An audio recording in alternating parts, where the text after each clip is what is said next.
Good morning class 12th students.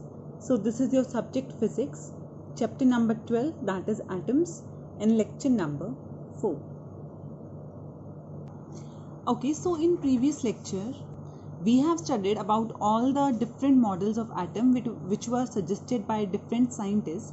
So today we will be seeing the de Broglie explanation of Bohr's second postulate. So to remind you, let me repeat the Bohr's second postulate. So it was that electron can only revolve in those orbits for which the total angular momentum of revolving electron is an integral multiple of h upon 2 pi. So this was Bohr's second postulate.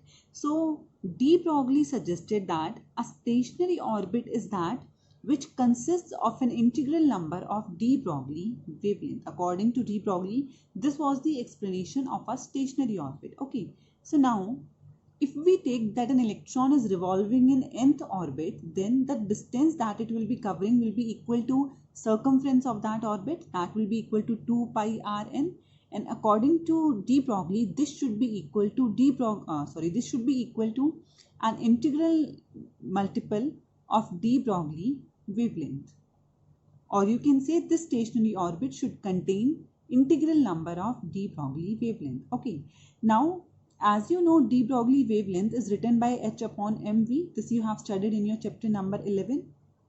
So what you do, just put the value of lambda in first equation. So when you will put the value of lambda here, 2 pi rn will be equal to n into h upon mv, right? Now if you want to see its relation with angular momentum, because Bohr suggested the angular momentum only, so let us calculate mvr, this value. This will be nothing but total angular momentum. So mvrn will come to be nh upon 2 pi. So as you can see, this is nothing but total angular momentum is integral multiple of h upon 2 pi, which was Bohr's postulate. So this is how de Broglie explained the Bohr's second postulate. So here you can say that de Broglie suggested that electron in its circular orbit should be seen as a particle wave. Okay, so now let us see the various limitations of Bohr's theory. So now the limitations of Bohr's model. First limitation of Bohr's model is that it is only applicable to simplest atoms like hydrogen. When we go to the elements which have an atomic number greater than 1, then the Bohr's theory get failed. So it is only applicable to simplest atoms which have atomic number nearly equal to 1 only, like hydrogen. Okay. Second limitation is that it does not explain why electrons' orbits are circular. See, elliptical orbits are also possible, but orbits are circular, but there was no explanation by Bohr why these electron orbits are circular in shape. Okay, and third limitation was that it does not consider the wave nature of electrons. Obviously de Broglie considered the electron to be a particle wave, but according to Bohr there was no explanation for wave nature of electrons. Okay students, so this completes your chapter atoms. So now I'll be discussing the homework solutions that were given to you in theory lectures. Okay, so question number 4 to 10 were given to you in last lecture. So first of all, because question number 4 is just a formula based question, so I'll be discussing question number 5. Okay, so the question number 5 says the ground state energy of hydrogen atom is equals to minus 13.6 electron volt. Then you have to calculate the kinetic and potential energy of the electron in this state. So as you have studied in your theory lectures that kinetic energy and potential energy can be related to total energy by kinetic energy is the negative of total energy and potential energy is equals to twice of total energy. So now here total energy is given to you, so you can just put the value and you can get kinetic energy to be 13.6 electron volts and potential energy to be minus 27.2 electron volts.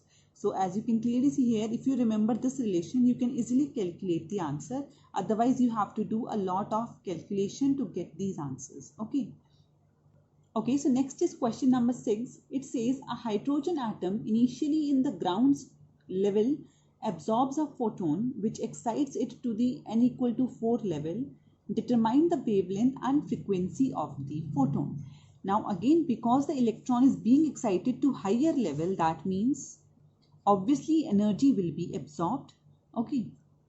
Now if we use the relation 1 upon lambda is equals to r into 1 upon n final square minus 1 upon n initial square. So if you remember, this was positive and this was negative in theory lectures which we have done, but we were doing them for emission of wavelengths of various particles, right? But here, because absorption is taking place, therefore I have just reversed the signs. Here I have taken a negative sign and here I have taken a positive sign. Okay, so now you can just put the values of n final and n initial to be 16 and 1. Value of r you know already, so you from here you can calculate lambda. That will nearly come to be 10 to the power minus 8 meters. Okay, so now if you know the wavelength, you can easily calculate frequency, which is nu equal to c by lambda. So from here frequency will come to be 3.1 into 10 to the power 15 hertz. Okay, so next is question number 7.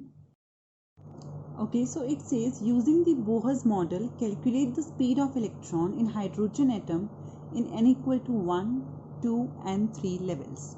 Okay, so as I told you, a simple formula for velocity when we were deriving it, that was c upon n into lambda, into alpha, where alpha was 0.0073.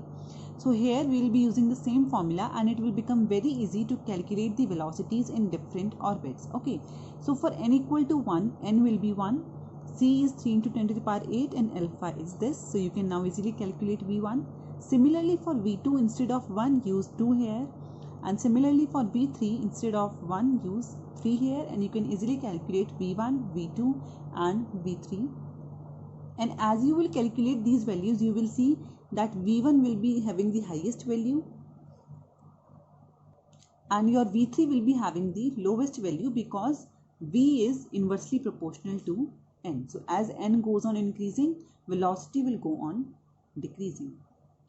Okay, so next is B part. It says calculate the orbital period in each of these levels.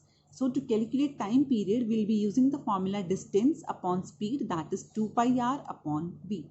Now for n equal to 1, the value of radius or r1 is equals to 0.53 angstroms. So now you know r1, you know v1 as you have calculated in A part. Calculate t1, that will come to be 1.52 into 10 to the power minus 16 seconds. Now how to calculate r2 and r3 easily? For that, as you know, the ratio r1 ratio r2 is 1:4. This you have studied in your theory lecture again. So simply from here you can conclude r2 will be equal to 4r1, or you can say r2 will be equal to 4 into 0.53 angstroms. So now you can see how easily from this ratio we have calculated r2. Otherwise, if you will go to use formula, that will take a lot of time and much calculation as compared to this. Okay, so now again, now you know r2, you know v2 as you have calculated in first part. So t2 will be 2 pi r2 upon v2. Put all the values and calculate t2.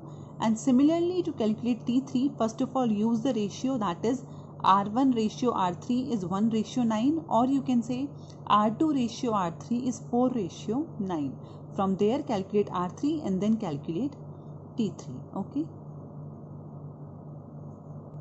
Okay, so next is question number 9, because question number 8 is formula based question, so do that yourself. Question number 9 says a 12.5 electron volt beam is used to bombard gaseous hydrogen at room temperature. Then you have to tell what series of wavelength will be emitted. Okay, so now if 12.5 electron beam is striking, and as you know, in ground state of hydrogen it has an energy of minus 13.6 electron volts. So now understand this carefully. This much energy it is already having, and you have bombarded it with this much energy. That means total energy will become addition of these. So addition of these will be minus 13.6 plus 12.5.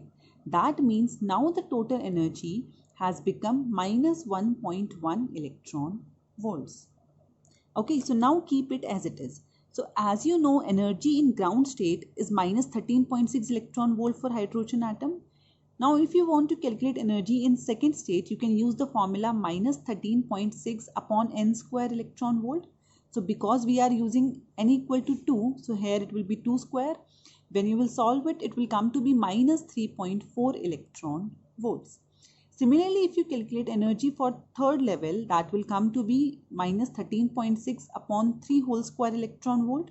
So this will come to be minus 1.5 electron volt. Okay, so now clearly understand here, when some energy strikes the hydrogen atom, so obviously the electron will get excited, obviously. So now because the electron is going to be excited, so we have to see up to which level will it be going. So it has an energy of total 1.1 electron volt. Now if you see this energy and this energy, can you tell which one is greater? Obviously E1 is less than E. So that means E is greater than E1. That means electron can easily come to first level. If we see about E2, again this energy E is greater than E2. That means electron can cross this level also. See, to cross any level, the electron should have energy either equal to or greater than that level. Similarly, if you see for E3, again E is greater than E3. So that means electron will be able to cross third level also. But when you will calculate E4 by the same formula, you will come to know that E will become less than E4. That means electron cannot cross or cannot come to this level. So you can say from the ground state, electron will be excited to third level only because it is having energy greater than the energy of third level. So you can easily calculate that electron will be jumping from n equal to 1, that is ground state, to n equal to 3. After concluding this, according to question, you have to tell which wavelengths will be emitted. Okay. So now see, as you know, the radiation is only emitted when electron goes from a higher level to lower level. So in this case, the radiations that can be emitted are the different cases. That is, if the electron goes from, see, initially it is being excited from 1 to 3. Now the emitted radiations will take place when the electron will de-excite either from n equal to 3 to n equal to 2, or it can de-excite from n equal to 3 to n equal to 1. Now as you know, if the final state of the electron is n equal to 2, that is second state, in that case Balmer series are emitted.